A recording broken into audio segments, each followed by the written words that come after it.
Oi, Amanda. A Amanda me perseguiu a semana inteira para eu entregar minha apresentação. E eu sou muito ruim disso, de me programar com a apresentação, porque eu quero o tempo inteiro mudar, atualizar alguma coisa. Ainda mais que estou falando de Insta, né? Do agora. E aí o curioso também é que, quando eu comecei a juntar esse material, eu já tinha 60 slides. E aí depois a Amanda falou, você tem 20 minutos, então você vai ter que me derrubar do palco, porque eu não tenho controle nenhum quando eu começo a falar. Né? Vocês me empurram, né?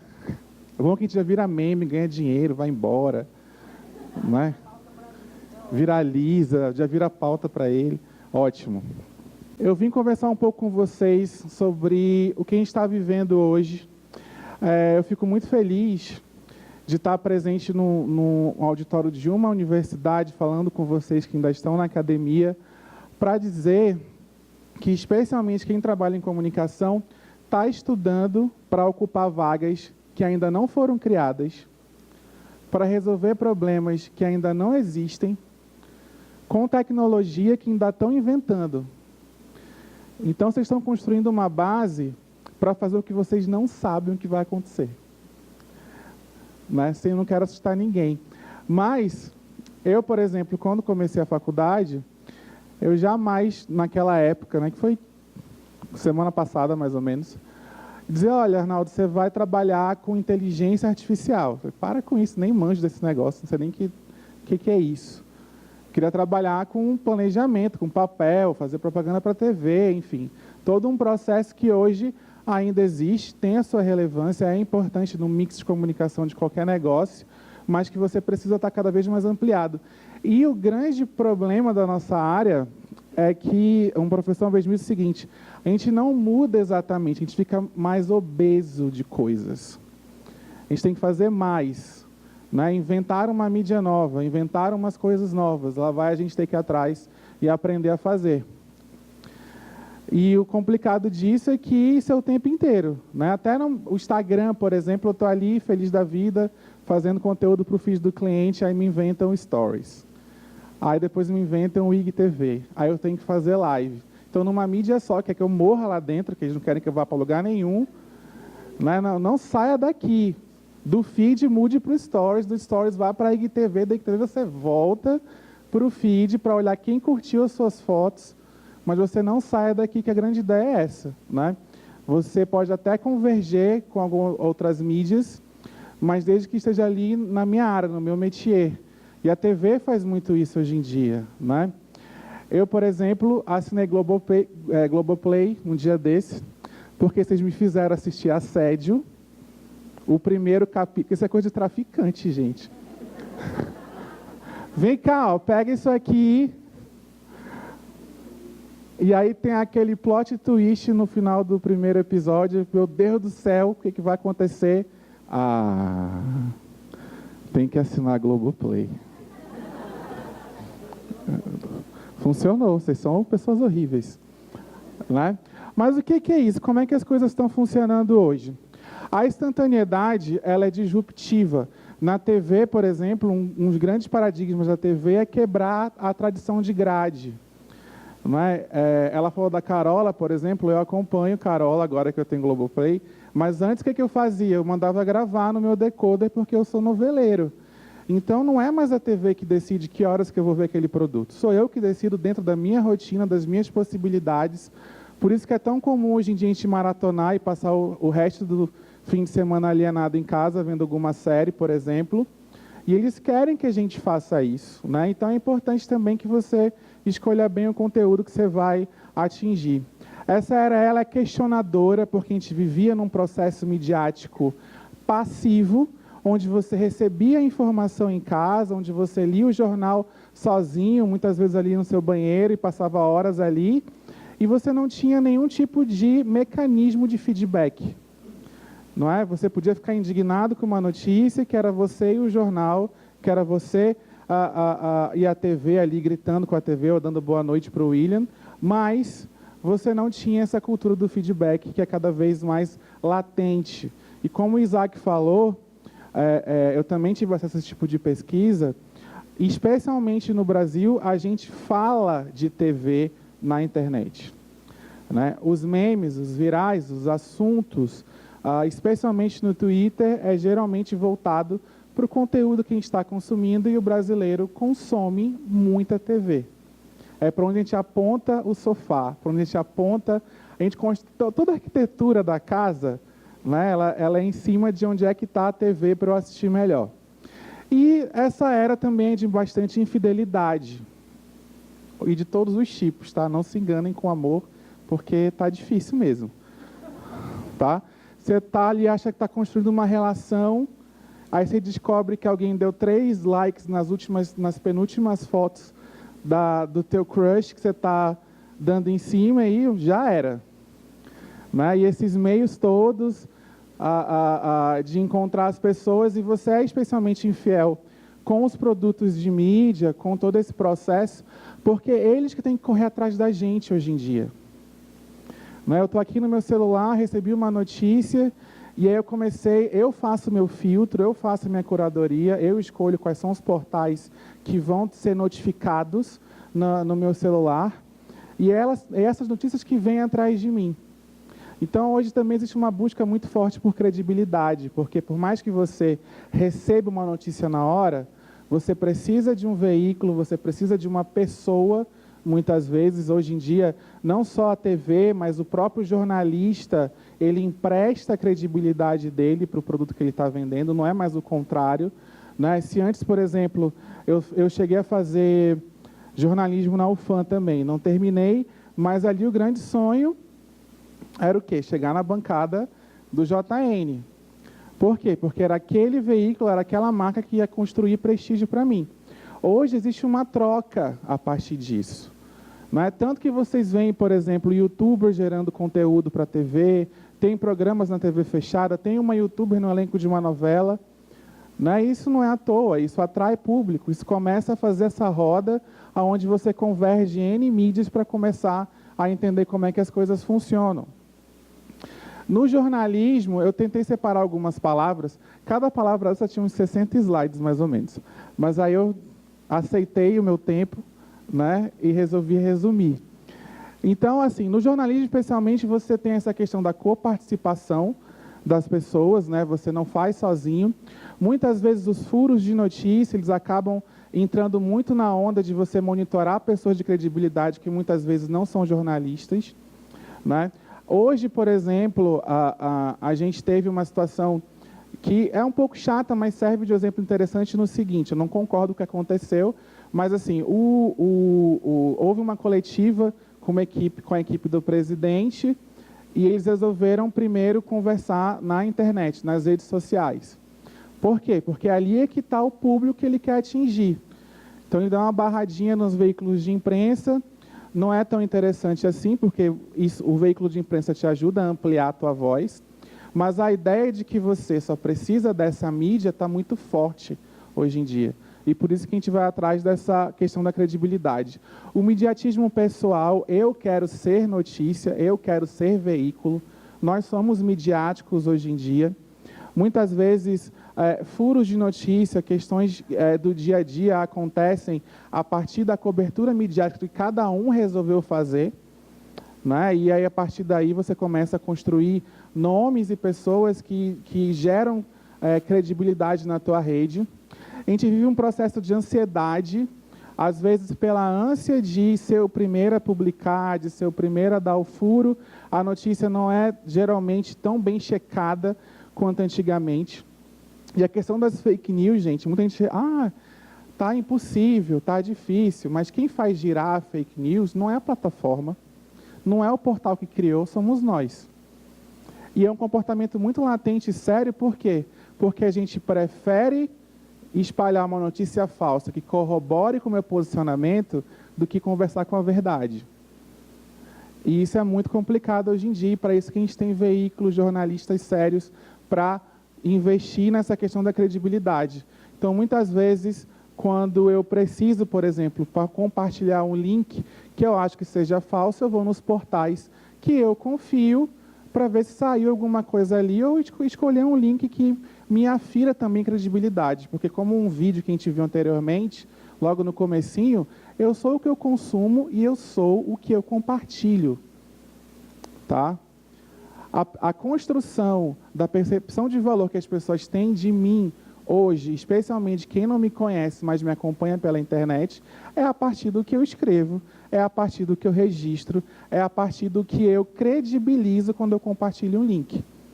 Então tem gente na internet que deve me achar um cara incrível, tem gente na internet que deve achar um cara idiota, tem gente que gosta de mim porque eu gosto de bicho, tem gente que gosta de mim porque eu faço projeto social, tem gente que quer trabalhar comigo, enfim, você vai construindo a sua escala ali de interesses a partir disso. No entretenimento, a gente também tem... Eu estou quase sumindo aqui. No entretenimento, também tem coparticipação, mas a diferença é que, enquanto no jornalismo você faz a notícia, no entretenimento eu construo um plano a partir do que você quer. Eu não tenho mais essa coisa de, por exemplo, quem é que eu vou trazer para um show? E aí a gente começa a quebrar a cabeça, há 20 anos atrás, vou tentar trazer fulana. E aí o show é um fracasso. Hoje eu não preciso disso, hoje eu pergunto para vocês, eu faço um processo que a gente chama de crowdsourcing, a gente pesquisa através da fonte principal, o meu principal ativo num projeto, que são as pessoas que eu quero atingir. Então eu pergunto, o que vocês querem? Quem vocês querem que eu traga? Não é à toa, por exemplo, que toda a construção de projetos como o Rock in Rio fazem isso. 2 anos do Rock in Rio começam as pesquisas. Quem vocês querem que venha? Que dia vocês querem que venha?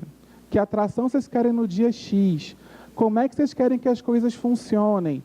Porra, eu estou fazendo um trabalho do produtor? Tá. E, por favor, colabore.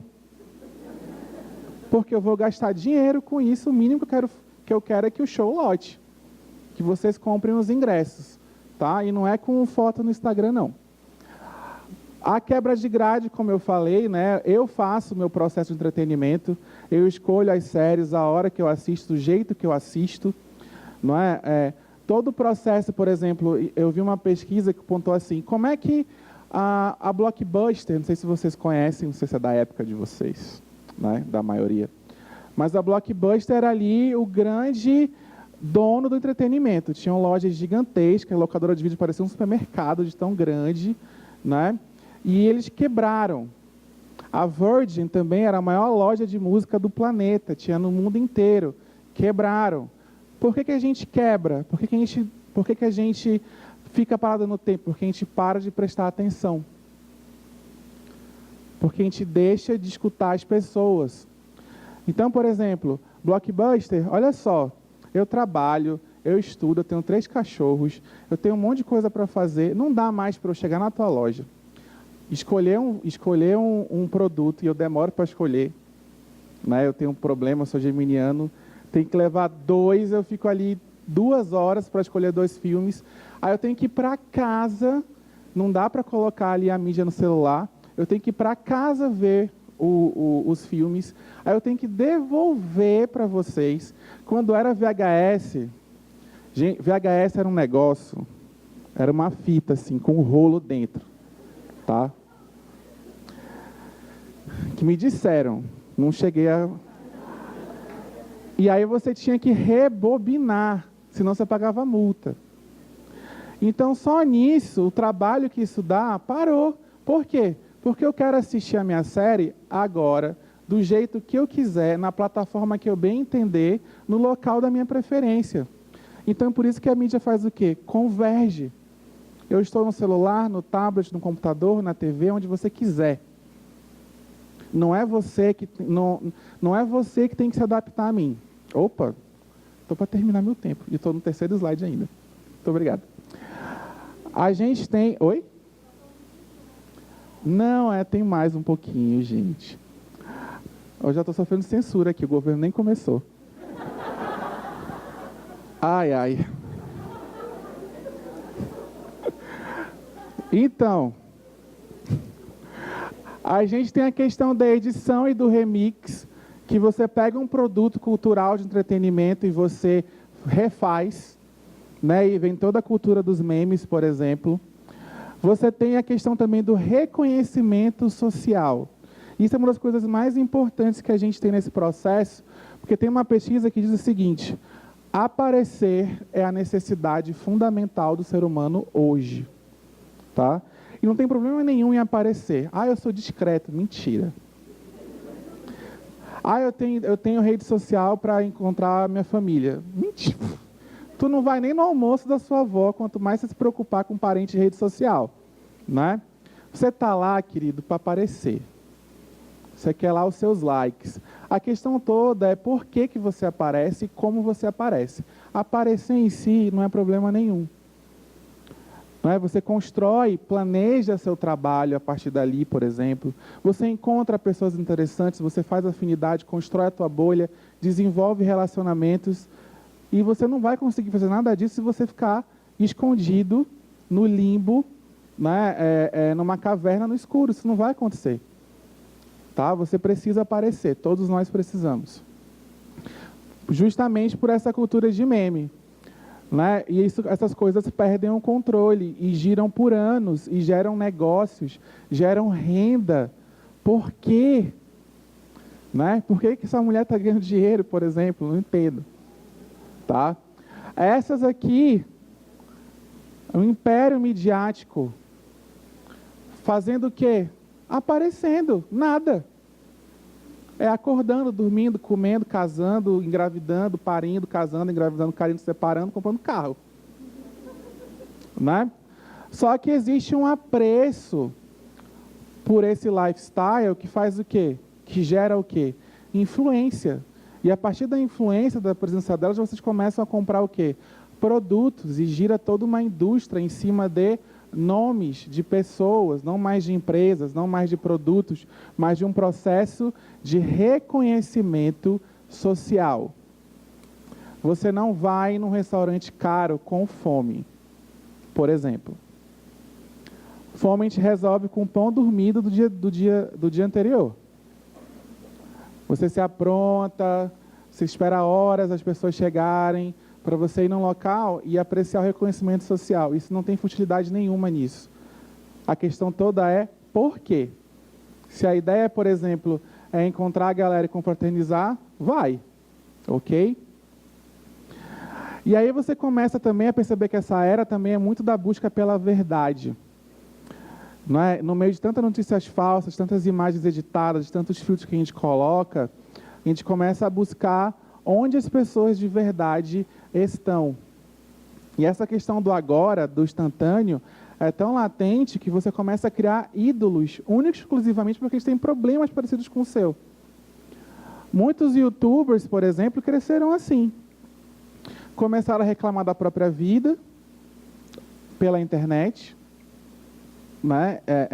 Tem uma influenciadora do Pará que fez um vídeo chorando porque queria comer coxinha e estava levando uma vida fitness que não aguentava mais, desabou, entrou em colapso no vídeo, e hoje está lá com 150, 200 mil seguidores de outras pessoas que naquele momento sofreram com ela porque também queriam comer coxinha e não podiam. Então, por essa única afinidade, você construiu uma relação com alguém que você não conhece, tá? E depois de um tempo, cria-se uma comunidade em volta dela que ela começa a gerar negócio. E você não, né? Cadê a presença digital de vocês? Como é que vocês estão fazendo isso hoje? A busca da representatividade. Isso é muito interessante, isso gera uma série de negócios. Eu presto consultoria hoje para empresas sobre diversidade. Porque o mundo deu um giro tão rápido que de repente eu encontrei gays, lésbicas, trans, cis, fluido. Encontrei um monte de gente que tem o seu lugar, que tem o seu espaço, e as pessoas precisam saber lidar com todas elas. A gente precisa aprender a coexistir. E foi tão rápido, foi tão agora, que quando eu percebi, eu não tive nem tempo de aprender a lidar com tanta gente diferente. E as empresas começaram a perceber isso. Porque há um tempo atrás, se você pensasse num super-herói com muitos poderes, de um reino distante, muito tecnológico e querendo salvar o planeta, você ia pensar no Thor. Você não ia no Pantera Negra. E é por isso que representatividade é importante. Publicidade tem que ser social e não... Quem faz publicidade aqui? E jornalismo? Olha, a maioria. Vou pular esse slide. Não, vou pular não. Publicidade tem que ser cada vez mais social e não interruptiva. Por quê? Porque publicidade que interrompe é muito chato. Qual é o primeiro benefício que você ganha quando você assina um aplicativo? Começa a pagar por ele. Oi? Tira a propaganda, né? Acaba com o meu emprego, por exemplo. Por que vocês querem acabar com o meu emprego? Vamos conversar sobre isso? Palhaçada é essa, né? Então, esse processo da publicidade, ela não vai acabar, ela precisa o quê? Se reinventar e repensar sobre o assunto. Eu tenho que participar do conteúdo que eu estou criando ali, que vocês estão apreciando. Não é à toa, por exemplo, que a gente começa a enxergar esse tipo de coisa. Quem acompanha The Walking Dead, por exemplo, quando vai para os comerciais, os vídeos das marcas que patrocinam um programa também são na temática zumbi, também são no apocalipse, também falam sobre morte. Por quê? Porque é um incentivo que você não troque de canal e muito menos baixe a cabeça para ir para o celular. Você acompanha mini histórias em 30 segundos em cada vídeo para que você volte para o conteúdo que você estava antes e você não sinta tanta diferença. Porque a partir do momento que a propaganda me interrompe, eu passo a não acompanhá-la mais. Tá? E aí a gente tem algumas tendências, né? A questão da inteligência artificial e machine learning, pesquisem sobre isso, porque eu não vou ter tempo de explicar muito bem sobre o assunto, mas é importante que a gente entenda esse processo de como é que a gente aproveita os dados, transforma em inteligência e, a partir da inteligência, a gente gera serviços. Todo o projeto, por exemplo, que o Isaac estava explicando de estratégia para as novelas e tal, dos programas, ele parte de uma inteligência. E o negócio está tão louco hoje em dia que, obviamente, a gente não vai ser substituído por robôs, mas eles contribuem muito nesse processo. Eles já trazem informações para mim bastante mastigadas.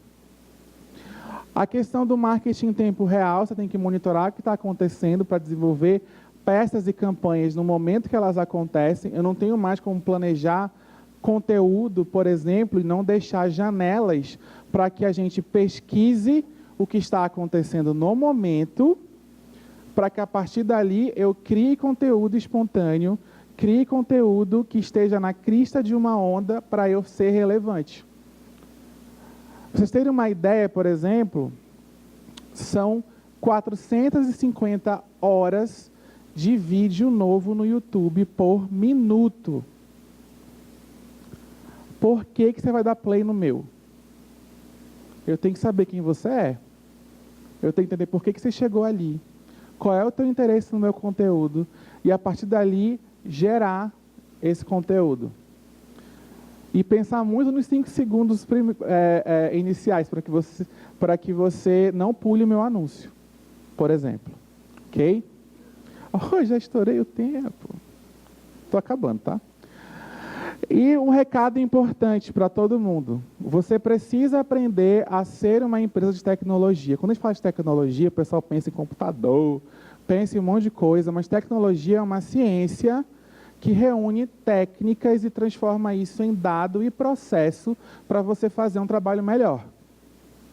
E a internet, a era do agora, te proporciona o quê? Conhecimento prático sobre o que o teu cliente, o que o teu crush quer.